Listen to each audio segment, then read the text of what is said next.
Diutuslah Musa dengan aura Yesus Kristus, betul? Diutuslah Musa dengan aura kekudusan, aura kuasa Tuhan. Dia mendemonstrasikan kasih Tuhan, dia mendemonstrasikan kuasa Tuhan. Bahkan ilmunya diadu dengan ahli-ahli jambi, ahli-ahli nujum, betul? Betul enggak? Ketika ahli-ahli jambi, ahli-ahli nujum, orang-orang kuat menurut Mesir, tukang jambi, tukang sihir, sudah tidak sanggup mereka berkata kepada Firaun,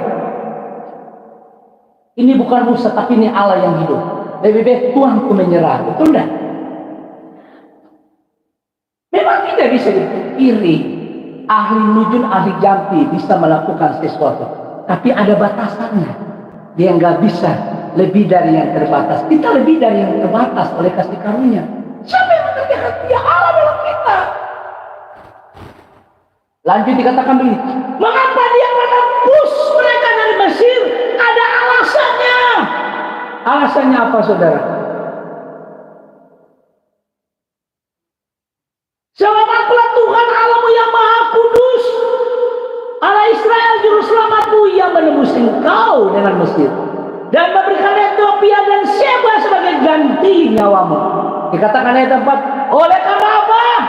Oleh karena engkau berharga di mataku. Sampai situ dulu.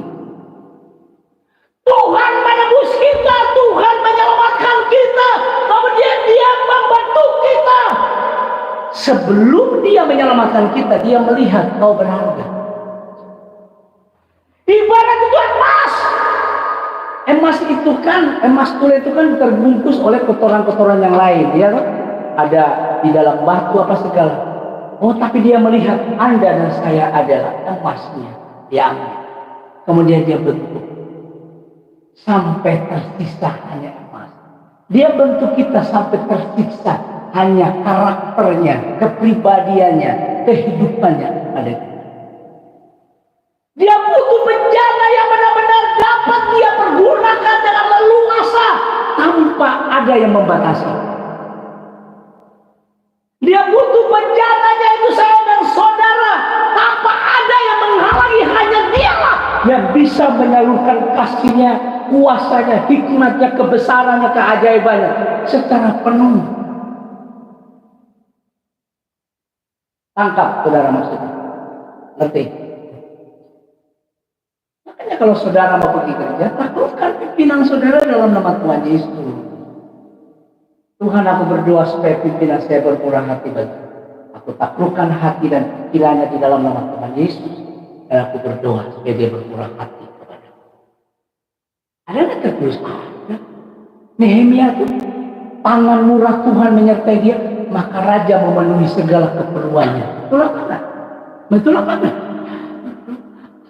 Karena yang di tangan raja itu juga punya Tuhan. Kenapa mereka penuhi? Karena bumi dan segala isinya Tuhan yang punya. Dan Tuhan harus pakai mereka untuk memenuhi segala yang kita perlukan. Persoalannya saudara nggak mau terlatih ucapkan firman sih. Ucapkan, akui. Sadarkah Anda bahwa Anda berharga di mata Tuhan? Karena kamu berharga. Berharga itu artinya punya harga. Harganya berapa? Ada yang tahu hargamu berapa? Hargamu seharga siapa? Harga bukan Yesus. Harga kita adalah seharganya Tuhan Yesus itu sendiri. Harga kita adalah harga senilai Allah itu sendiri. Bukan seharga Daud, bukan. Bukan seharga Salomo, bukan seharga senilai seperti Allah itu sendiri. Loh kok bisa? Nah, iyalah. Orang dia menebus kita dengan darahnya, nyawanya, hidupnya, benar enggak? Berarti nilainya itu sangat-sangat tidak bisa dikatakan bukan dengan emas dan perak loh ya, melainkan dengan darah Kristus, darah yang mahal. Itu nyawanya. Berarti kita sangat-sangat super, sangat berharga di mata Tuhan. Itulah kepribadian kita di mata Tuhan kita. Ya. Makanya jangan memiliki mental rendah diri.